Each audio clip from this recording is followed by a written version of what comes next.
Welcome to the overview for this week, the first week of the spring session of the Tasmanian Parliament. Well, the week started with a bang when we found out that the Liberal member for Clark, Sue Hickey, had made a submission to the Industrial Commission seeking a massive pay increase. She's already on close to $200,000 a year with a whole range of other benefits that does put her into the top bracket of earning in Tasmania. And at a time when many Tasmanians are struggling to keep their head above water, and particularly after the back of over 18 months of pretty ordinary negotiations with public sector workers, we thought the government demonstrated how out of touch they were.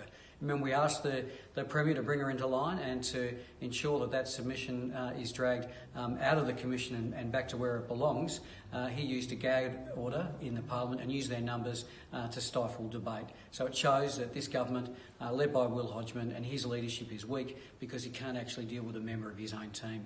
And while they were worried about their jobs, we were worried about your jobs.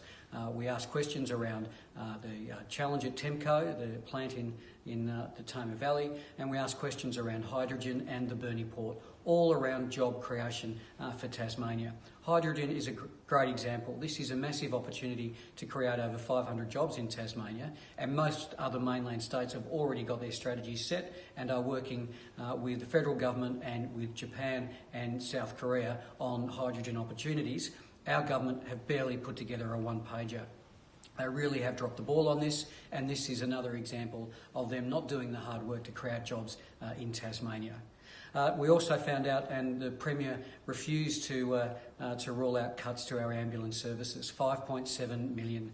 That is tens of paramedics. That is a significant reduction in support for our paramedics across the state.